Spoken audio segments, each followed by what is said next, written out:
주께서 우리와 함께 계십니다. 예배를 드릴 때마다 항상 저희 배 가운데 함께 계심을 믿습니다. 두세 사람이 내 이름으로 모인 것에 내가 그 중에 있다 말씀하신 주님이십니다. 우리 옆에 사람들에게 또 앞뒤 사람들에게 주의 사랑으로 사랑합니다. 오늘은 또 성경데이로 가는 날입니다. 성경데이라 하면 여러분이 다 섬기면서 참여하신 것처럼 우리가 남북의 통일을 소망으로 바라보면서 반드시 그 일이 일어날 것을 믿음으로 바라보면서 우리가 할 것이 무엇인가 하면서 준비한 것이 성경입니다. 그래서 열린 다음부터 성경을 준비하는 것이 아니라 미리 준비할 때에 주께서 역사할 줄 믿습니다. 그래서 우리가 지금부터 준비해서 곧 때가 되면 역사할 것입니다. 오랫동안 서구에서 공산권이 무너지기를 간절히 기도했습니다. 그런데 어느 한순간 무너졌거든요. 무너지는 순간에 성경책 달라고 아우성 쓰는데 그때부터 성경책을 찍어서 그때부터 어디로 보낼 것인가 하다가 시간 다 보냈습니다. 우리는 그렇지 않고 지금부터 준비하고 또 어디로 보낼 것까지 다 지역도 준비하고 또 앞으로는 누가 갈 것인가까지 다 준비해서 그때는 일주일 휴가 내든지 아니면 열흘 휴가 내든지 하면서 제가 이 지역에 성경책을 가지고 가서 성경을 나누겠습니다 하는 게 필요한 것입니다. 기도하겠습니다. 아버지, 오늘 이 성경을 주 앞에 드립니다. 북한의 문을 주께서 이 땅을, 이 민족을 불쌍히 여기시고 큰 은혜로 말미암아 반드시 열게 하시고 남북이 왕래하게 하시며 함께 주를 예비하는 그날이 반드시 올 줄로 믿습니다. 제가 그날을 소망으로 바라보며 지금부터 성경을 준비했습니다. 이 성경이 꼭 필요한 사람이 가게 해 주시옵고 지금부터 그 마음을 열게 해 주시옵소서. 성경책 갈 때에 우리 온 성도가 힘을 합쳐서 이 성경이 잘 배포될 수 있도록 축복해 주시옵소서. 주 예수 이름으로 기도합니다. 아멘.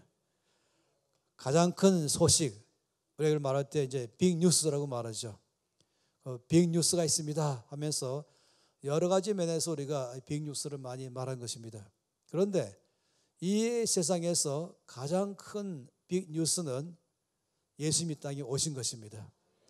이것보다 더 큰 것이 없습니다. 이 땅에 예수님이 오셨다. 이보다 더 큰 뉴스는 없어요. 나의 삶에 예수님께서 오셨다. 이보다 큰 건 없는 것입니다. 내 마음으로 예수님을 나의 구주로 영접했다. 이것보다 더 큰 인생의 전환점이 없습니다.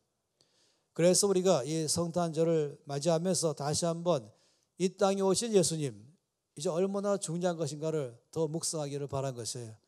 나의 삶에 임하신 주 예수님, 이것이 얼마나 중요한 것인지를 또 묵상하기를 바란 것입니다. 오늘의 말씀은 주께서 이 땅에 오심으로 말미암아 어떤 일들이 일어나는가에 대해서 그 말씀하신 것 중에 한 구절인 것입니다. 동방 박사들은 먼 땅에서부터 그 아기 예수님, 이 땅에 오신 주님을 경배하려고 왔었습니다. 그들은 먼저 예루살렘에 와서 사람들에게 질문했죠. 왕으로 오신 이가 어디 계시냐 질문했고, 그래서 그들은 바로 베들레헴 땅으로 가게 되고 거기서 주님을 만나서 경배드리고 고향 땅으로 돌아간 것입니다. 근데 이 말씀 안에 보니까 그럴 때 일어나는 사건을 몇 가지로 말씀을 했죠. 첫 번째 말씀할 때에 이렇게 말했습니다. 이 박사들이 와서는 왕으로 오신 이가 어디 계시냐, 우리가 그분을 경배하려고 머리서부터 여기까지 왔다라고 말할 때에 이 말을 듣는 모든 사람들, 2장 3절 말씀 보니까 헤롯 왕과 온 예루살렘이 듣고 소동했다라고 말했습니다. 예수님이 땅에 오시면 제일 먼저 일어나는 것은 큰 소동이 일어나는 것입니다. 이 소동이 일어났다 말할 때는 두 종류가 있습니다. 그것은 거룩하지 못한 소동과 거룩한 소동 두 가지가 있습니다. 이 거룩하지 못한 소동은 말하기를 이걸 소란이라고 말하기도 하고 요란이라고 말하기도 하고 이걸 더 심하게 말하면 난동이라고 말하기도 하고 또 폭동 이렇게 말하기도 하는 것입니다. 이럴 때는 질서가 다 무너지면서 전체가 엄청난 혼란 속에 들어가는 것이죠. 불행이 닥쳐오기 시작하고 어려움이 막 발생하는 것입니다. 예를 들어서 전쟁이 일어났습니다 말할 때, 특히 6.25 전쟁을 말할 때 전쟁 났습니다 말하는 순간부터 이제 집을 떠나는 것이죠. 보따리도 대강 싸는 것이고 모든 생업을 포기하고서 이제 멀리 피난길로 들어서는 것입니다. 나라가 혼란 속에 들어갑니다. 이제 상처 입은 사람, 죽는 사람 막 발생하기 시작하는 것이죠. 모든 질서가 깨져 나가는 것입니다. 이것 또한 소동이라고 말할 수가 있는 것입니다. 역사 안에서는 이런 깨끗이 못한, 좋지 못한 소동이 여러 차례 여러 번 일어났었습니다. 어떤 경우는 우리들의 개인의 삶에서도 이런 소동이 일어날 수가 있는 것입니다. 갑자기 심한 예상치 못한 죽을 병 걸렸다든지 또 엄청난 사건 사고를 만났다든지 이런 것 또한 우리가 소동이다라고 말할 수 있습니다. 개인적으로 도시에서 또 나라 안에서 또 세계 안에서 이런 소동들이 가끔씩 일어나는 것입니다. 그런데 오늘 말씀하시는 주께서 이 땅에 오심으로 일어난 소동은 전혀 성격이 다른 것입니다. 이 소동은 오히려 어둠에 있던 사람들이 빛으로 나오는 소동인 것입니다. 이것은 마치 작게 말한다면 아니 작은 것이 아니겠죠. 우리가 일제 아래서 심하게 고난 속에 있다가 모든 나라 국민들이 몽땅 독립을 갈망하고 또 독립을 위해서 피 흘리며 싸우게 됐었죠. 그러다 드디어 큰 소식 들었는데 우리가 독립되었습니다. 해방되었습니다. 일제압제에서부터 우리는 자유롭게 되었습니다. 이 전쟁이 끝나면서 일본이 패전했습니다. 이렇게 말할 때 이 소식은 우리가 좋은 소식인 것이에요. 이건 사람들에게 굉장한 자유를 맛보게 하는 것이죠. 여러 가지 많은 소식이 있지 않겠습니까? 우리가 만일에 더 나가서 혹시라도 이 올림픽에서 우승했다든지 아니면은 아시아게임에서 우승했다든지 아니면은 몇 가지 좋은 면마다 정말로 이 나라가 높이 온 땅에 들려졌다 말한다면 이 또한 좋은 소식이죠. 그런데 가장 놀라운 소식, 바로 이 세상에 예수님이 오셨습니다. 이럴 때 일어나는 이 소동은 보통 소동이 아닌 것입니다. 이 소동을 말할 때 이 단어는 마치 이럴 때 쓰는 것입니다. 높은 담 바로 아래에서 한 번도 햇볕도 받지 못하고 자라나는 식물들, 너무 담이 높아가지고 햇볕이 거의 비치지 못하는 것이에요. 그런데 자라는 식물들은 참 아주 안타깝게 그지없죠. 거기서 그래도 살아내려고 몹시 애를 씁니다. 아마도 생존 경쟁이라고 말하면 좋겠죠. 햇볕을 잘 받으면서 담 이쪽에서 자란 나무와 담 이쪽에 자란 나무는 근본적으로 발육이 다릅니다. 나무의 자라는 속도도 다른 것이고 또 나무 안에 있는 이 나뭇잎의 색깔도 다른 것이고 또 꽃이 피는 속도, 꽃의 숫자 다 다릅니다. 이거는 우리가 다 잘 아는 사실이죠. 저희 어머니는 오랫동안에 1층에 아파트 사시는데 왜냐하면 너무 어린 아이들을 생각해서 이분이 아예 처음부터 1층으로 잡은 것이에요. 근데 몰랐죠. 아이들이 몇 년 사이에 클 거라는 사실 몰랐던 것입니다. 그리고는 오랜 세월 동안에 고생을 많이 했습니다. 꽃을 너무 좋아해서 화초를 갖다가 베란다에 많이 키우지만은 그렇죠. 늘 하루 종일 햇볕이 없는 것이에요. 한 번은 제가 그 화초 중에서 이 한 가지 군자란 한 화분을 제가 가져가 있더랬어요. 그리고 저희 베란다에 놓습니다. 근데 이 저희 베란다는 하루 종일 햇빛 비치는 것이에요. 그래 갖고서는 꽃이 피는데 이 군자란 하나에서 이 군자 꽃이 25송이 피어버렸어요. 그걸 갖다가 제가 사진 찍어 보여드리니까 충격받으신 것이에요. 평생 여기서 꽃이 핀 걸 본 적이 없으니까 말입니다. 이것이 바로 이 햇볕이 이 꽃과의 차이 아니겠습니까? 큰 높은 담 아래 자라나는 식물은 바로 그런 것입니다. 그런 어느 날 대공사가 일어났습니다. 이 담을 헐어버리기로 결정한 것이죠. 그래서 이 담을 아예 헐어버렸습니다. 그러니까 그동안에 이 담 아래 그늘 속에서 늘 자라나던 이 식물이 한순간 종일 동안 햇볕을 받게 되는 것입니다. 이때에는 우리 눈에 안 보이지만은 식물학자들이 말하기를 대소동이 일어나다고 하는 것이 어마어마한 기쁨과 어마어마한 생명의 소리가 그 햇빛 받으면서 일어나는 이 식물들이 갖고 있는 이 숨쉬면서 살아내는 소리가 어마어마해서 이걸 소동이다라고 말한 것입니다. 여기서 말하는 대소동이란 그런 소동을 말한 것이죠. 사망 아래에 있던 사람에게 모든 사망이 끝나고 거기에 생명이 들어올 때라는 건 바로 소동인 것입니다.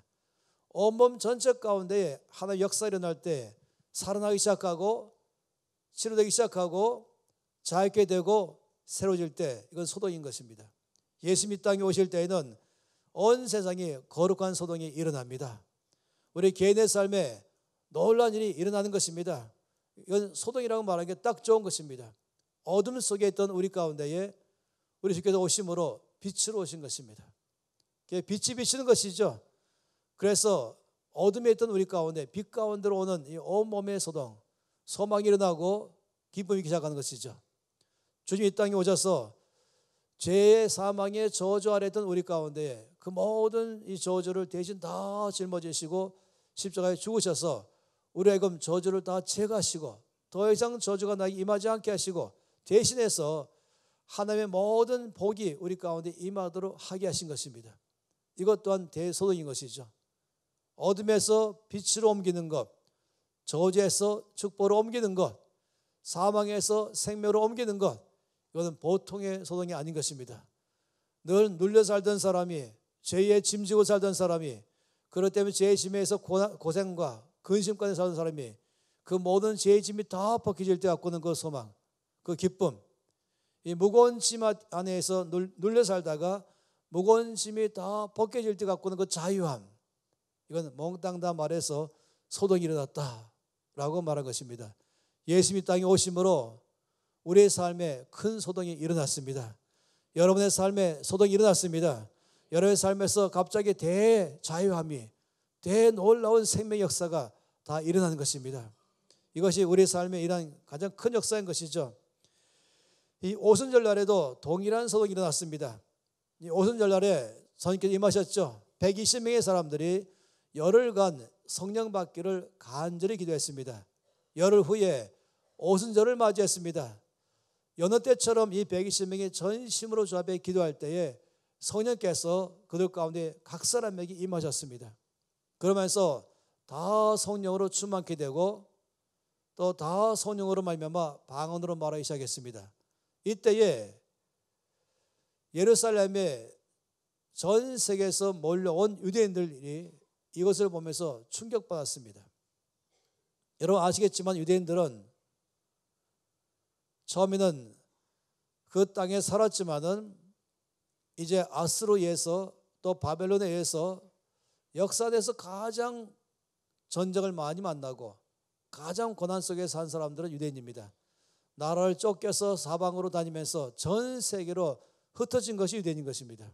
오죽하면 오랜 세월 동안 2000년 동안이나 나라 없다가 갑자기 그 땅에 세인 것도 유대인인 것이죠. 이스라엘이죠. 지금도 유대인들은 전 세계에 흩어져 있습니다. 그런데 성경에서는 1년에 3번 유대인들은 예루살렘에 모이도록 말씀했죠. 그래서 오랫동안 다른 나라에 산 사람들, 아마도 이민 2세만 아니라 이민 5세, 10세, 15세 되는 수백 년을 지나간 다음에 사람들이 할지라도 이들은 끝까지 이스라엘 사람인 것이에요. 유대인인 것입니다. 그래서 오순절날 다 몰려왔죠. 전 세계에 흩어진 유대인들이 몰려온 것입니다. 그런데 이들 가운데 소동이 일어난 것이에요. 왜냐하면 이 120명의 사람들이 방언으로 말하기 시작하는데 놀랍게도 그 방언들은 자기들은 무슨 말인지를 몰랐지만은 거기에 몰려온 사람들이 이들의 방언 소리 듣고 깜짝 놀란 것입니다. 왜냐하면 자기들의 말로 방언하는 것이에요. 마치 방언하고 있는데 나는 지금 무슨 말하는지 모르지만은 거기에 몽골 사람이 있더니 당신 지금 몽골 말하고 있습니다. 또 사우디아라비아 사람이 당신 지금 우리나라 말하고 있습니다. 아니면 어떤 사람이 터키 사람은 당신 터키 말하고 있습니다. 러시아 사람은 당신 러시아 말하고 있습니다. 아니면 아프리카의 사람은 당신 아프리카 말하고 있습니다. 충격받는 것이죠. 바로 우리가 태어난 곳, 바로 거기에 그 언어를 지금 당신들이 하고 있습니다. 그러니 난리가 난 것이죠. 이 120몇 개는 작은 숫자이지만은 거기에 몰려온 많은 사람들이 이들의 방언 소리를 들으면서 자기들의 말로 들리는 것입니다. 그러니 대소동이 일어났다라고 말한 것입니다. 하나님께서 우리 안에 역사하시면 내 삶 속에도 굉장한 소동이 일어나고 나 때문에 주변에도 굉장한 소동이 일어나는 것입니다. 이 소동은 오히려 사람들에게 소망을 주는 소동인 것이에요. 사람들의 삶에 생명 주는 소동인 것이에요. 사람에게 모든 미움의 삶에서 사랑의 삶으로 바뀌는 것입니다. 이 불안한 삶에서부터 평안과 확신 가운데 바뀌는 삶인 것입니다. 이것이 바로 거룩한 소동이다라고 말한 것이죠. 주께서 우리의 삶에 찾아오심으로 우리 각 사람의 삶에는 놀라운 소동이 일어났습니다. 굉장한 일이 일어났습니다.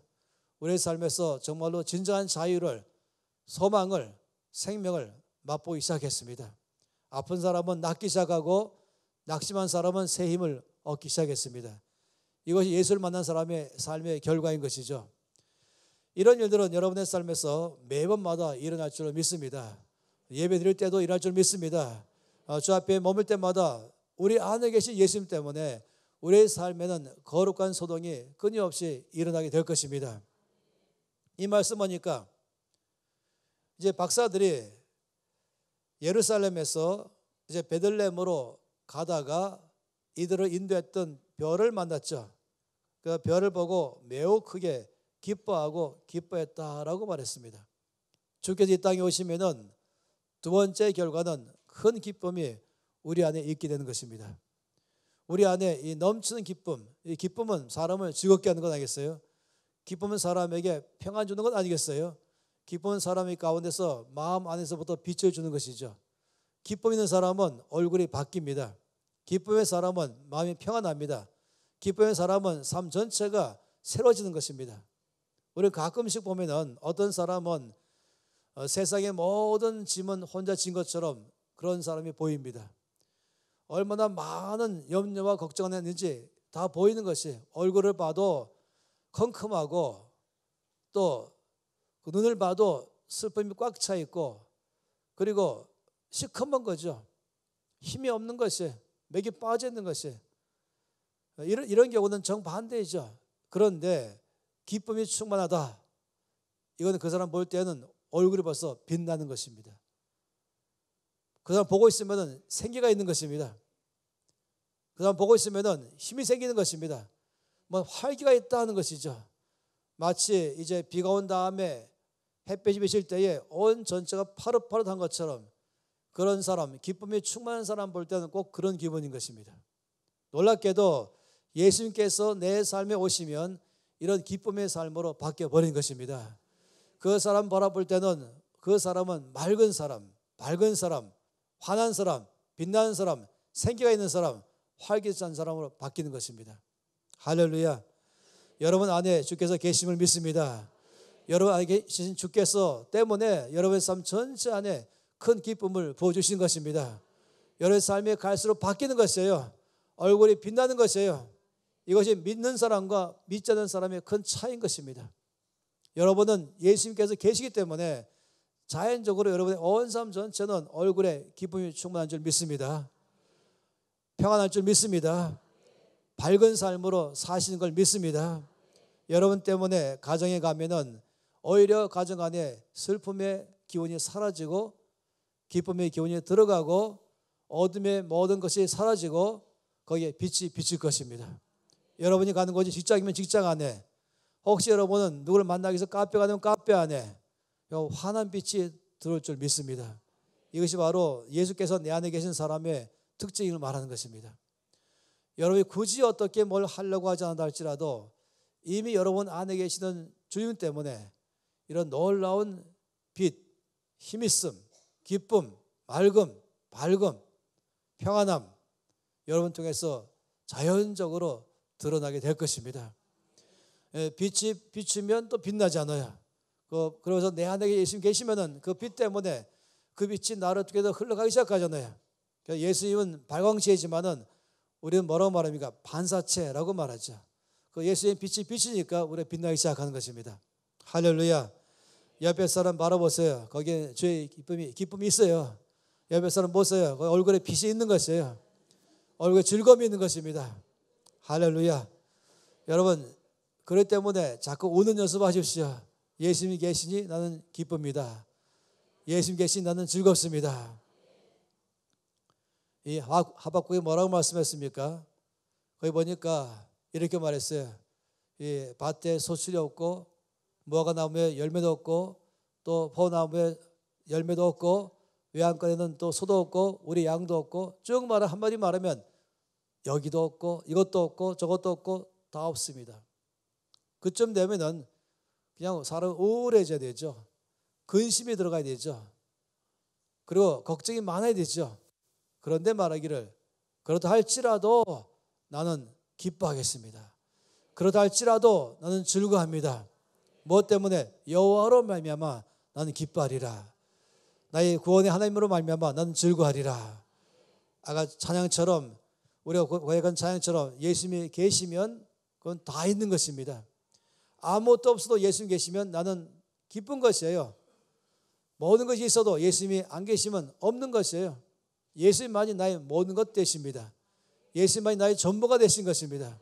그렇기 때문에 예수님이 내 삶에 오시면 이런 놀라운 가장 놀라우신 분이 내 안에 계시기 때문에 나의 모든 것 되시는 나의 만족 되시는 예수님이 계시기 때문에 자연적으로 우리는 기쁨이 충만합니다.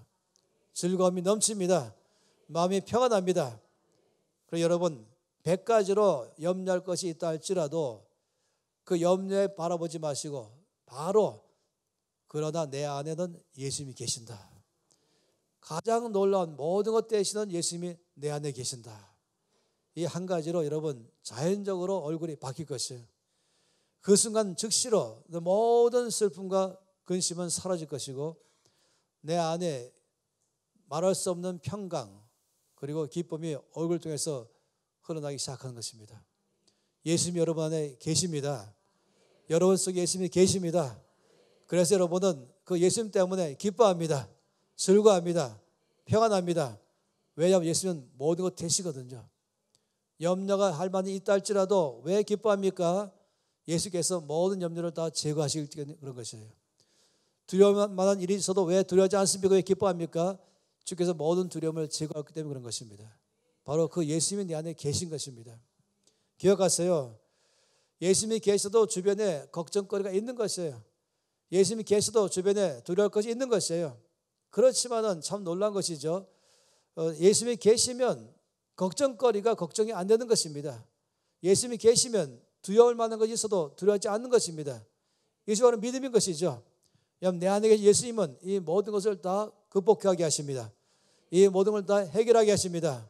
예수님이 계시기 때문에 문제가 해결되는 것이에요.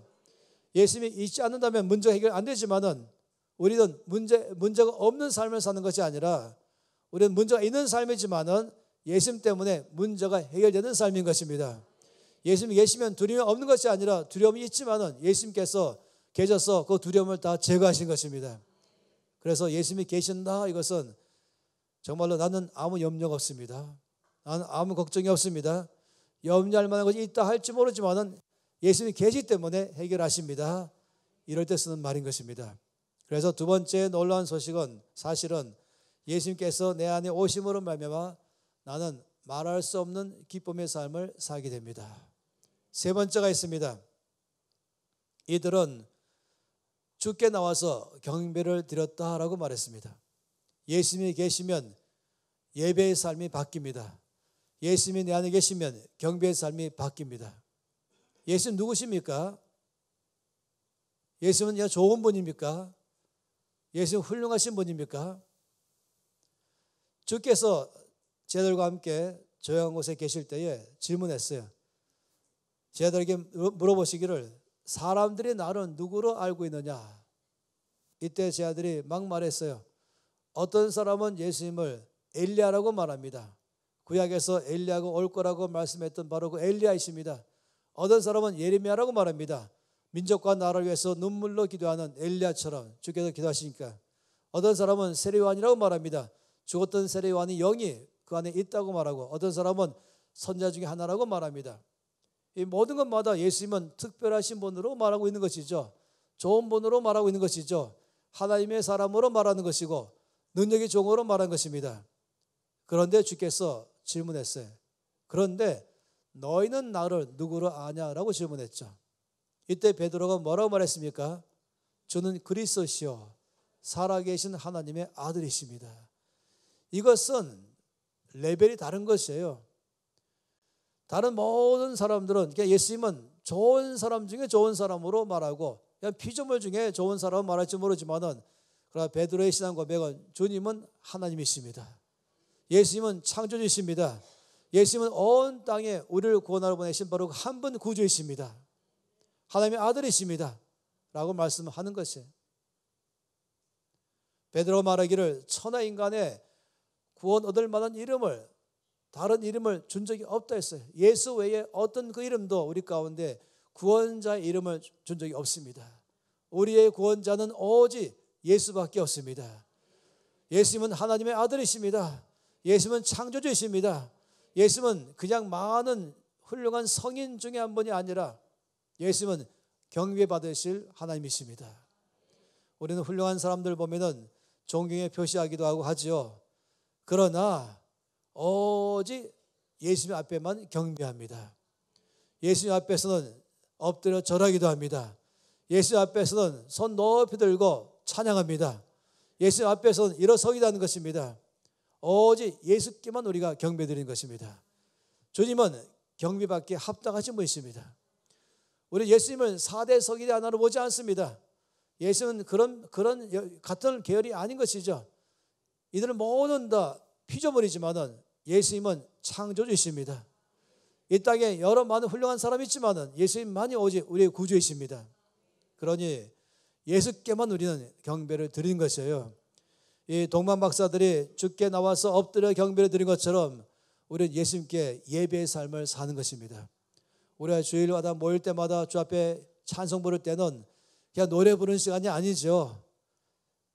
그냥 곡조를 붙이는 것이 아니죠. 우리는 주 앞에 예배를 드리는 것입니다. 주 앞에 경배를 드리는 것입니다. 이 주일 예배 가운데 핵심은 은혜 받기 위한 것이 핵심이 아닌 것이에요. 받은 은혜 가운데서 이 놀라우신 주께 경배하기 위해서 모인 것입니다. 그래서 손뼉치기도 하고 손들기도 하고 일어서기도 하는 것입니다. 내가 할 수 있는 최선을 다한 경배로 주께 예배하는 삶, 오직 예수께만 드리는 것입니다. 예수님 오시면 우리의 삶의 예배가 바뀝니다. 그래서 우리 삶에서 예수님과 새로운 차원의 삶을 살게 되는 것이죠. 이 성탄절을 맞이하면서 다시 한번 이 놀라운 예수님의 내 안에 계심을 인정하고 또 환영하는 삶을 살기를 바란 것입니다. 예수님을 환영합니다. 내 안에 계신 예수님을 찬양합니다. 예수님 때문에 나의 삶에 모든 그동안의 근심과 걱정과 염려와 불안과 또 불확실한 삶에 살던 나의 삶을 다 제거시키시고 대소동을 일으키셔서 내 삶을 질서로 바꾸셨습니다. 기쁨으로 바꿨습니다. 확신의 삶으로 바꿨습니다. 평강의 삶으로 바꿨습니다. 난 더 이상 염려하지 않겠습니다. 난 더 이상 슬퍼하지 않겠습니다. 난 더 이상 두려워하지 않겠습니다. 왜냐하면 예수님의 계심으로 말미암아 이 모든 것을 다 제거시키셨습니다. 이것이 바로 우리 놀라운 삶인 것이에요. 그러니 이 땅에서 성탄절을 맞이하는 여러 사람 가운데 우리는 전혀 다른 차원의 이 때를 맞이하는 것입니다. 기뻐하며 즐거워하는 것이에요. 모일 때마다 기뻐하며 즐거워하는 것입니다. 교회는 믿는 사람의 특징은 다 즐거움인 것이에요. 우리 슬픔이 아니죠. 왜냐하면 예수님 때문에 우리의 삶이 다 바뀌기 때문에 정말로 즐거울 수밖에 없습니다. 우리의 모든 슬픔은 다 제거되었습니다. 우리의 모든 저주는 다 제거되었습니다. 우리 안에 모든 이 병든 것은 다 제거되었습니다. 우리가 예배를 드릴 때에 늘 기대하는 것은 혹시 이 가운데 올 때에 아픔 가운데 왔을지 모르지만은 여러분 우리 안에 계신 예수님 때문에 우리의 병든 몸도 치료하십니다. 치료되는 게 정상인 것이에요. 치유받는 게 정상인 것이에요. 혹시 마음이 한 주간 삶에서 마음이 상했지만은 그 상한 마음 가지고 왔지만은 우리 안에 계신 예수님을 전심으로 예배할 때 주께 그 사람의 마음을 다 위로하실 것입니다. 어떤 사람은 거꾸로 내가 마음이 상했으니 나 주일날 교회 가고 싶지 않다. 집에 있을지 모르겠어요. 나는 몸이 아프니 나는 주일 교회 가고 싶지 않다. 뭐 마음이 안 좋아서 몸이 안 좋아서 이렇게 말하죠. 무슨 어디 뭐 단체 모임에 참여한 것처럼 말입니다. 아니요. 우리는 마음이 상하니까 더 주일날 교회 가는 것이에요. 몸이 아프니까 더 주일날 교회 가는 것이에요. 왜냐하면 거기는 사람들의 모임이 아니거든요. 바로 거기 우리 함께 계시는 예수님을 만나기 위해서 가는 것입니다. 우리 함께 예수님을 예배하게 가는 것입니다. 그건 살아계시며 역사이기 때문에 가는 것입니다. 그래서 몸이 아픈 사람이 아프기 때문에 집에 있는 것이 아니라 아프니까 가는 것이에요. 그러면 주께서 내 믿음대로 될지어다. 예배 중에서 몸을 낫게 하신 것입니다. 마음이 상한 사람은 마음이 안 좋아서 안 오는 것이 아니라 마음이 상하니까 오는 것이에요. 왜냐하면 내 상한 마음을 치료하는 예수님이 계시기 때문에 그런 것입니다. 이것이 우리 신앙인 것입니다. 우리의 신앙의 레벨을 높이기 바랍니다. 나는 몸이 아파서 집에 있겠다. 나는 마음이 안 좋아서 집에 있겠다. 이게 아니라니까요. 그거는 예수를 모르는 사람들이 하는 말인 것이에요. 내가 어느 모임에 동창회 모임에 몸이 아파서 안 가겠다. 마음이 안 좋으니까 지금 나는 어디 안 가겠다 할지 모르지만 아니요. 주일날 교회 오는 것은 나는 몸이 아프니까 교회 가겠다는 것이에요. 난 마음이 아프니까 교회 가겠다는 것이에요. 내 마음 상태가 지금 낙담되어 있으니까 교회 가겠다는 것이에요. 왜냐하면 바로 거기서 예배 중에서 살아계시던 주께서 나를 만나주시고 나를 위로하시고 내 안에 소동이 일어나게 하시고 기쁨을 주시고 그래서 또 경배의 삶으로 이끌어 가신 것입니다. 그러니 여러분 새가는 교회는 늘 손에 임재가 있는 교회입니다. 예배 중에 주께서 역사하는 교회입니다. 치유가 일어나는 교회인 것입니다. 몸이 나을 것입니다. 위로받을 것입니다. 이건 정상인 것이에요. 왜냐하면 주께 임재가 있는 예배이기 때문에 그런 것입니다. 늘 전심으로 이와 같이 주 앞에 나가실 때마다 주께서 각 사람 가운데 끊임없는 소동의 역사가 거룩함의 소동의 역사가 일어나게 해서 갈수록 더 건강케 갈수록 더 질서 가운데로 갈수록 더 회복하는 가운데로 갈수록 더 자유함 가운데로 이끌어갈 줄을 믿습니다. 가면 갈수록 죄를 더 끊어버릴 것이고 가면 갈수록 슬픔은 끊어질 것이고 더 갈수록 강건하고 거룩하고 밝은 사람이 될 줄 믿습니다. 여러분 주님을 날마다 환영하십시오. 주님이 계심을 믿고 예배 드리십시오. 입을 열어 찬송하십시오. 그럴 때마다 주께서 각 사람에게 또 역사할 줄 믿습니다. 이 시간 손 높이 들겠습니다. 우리 안에 계시는 이 예수님을 믿는 믿음으로 손 높이 들면서 주께서 이 땅에 오시고 나의 삶에 오신 것을 감사합니다. 이 땅에 오심으로 거룩한 소동을 일으키신 주님을 찬양합니다. 내 삶에 오심으로 말미암아 내 삶에 이미 거룩한 소동이 시작되게 하심을 감사합니다. 주님 오심으로 말미암아 내 삶에서 빛으로 소망으로 생명으로 하나님의 축복으로 역사하심을 감사합니다. 병든 몸을 낫게 하심을 감사합니다. 상한 마음을 위로하심을 감사합니다. 내 안에 진정한 자유와 기쁨 주님을 감사합니다. 그 주님을 찬양합니다. 그 주께 기도합니다. 다 함께 통성으로 기도하시겠습니다. 아버지의 참으로 감사합니다. 이 땅에 오신 주 예수님을 환영합니다.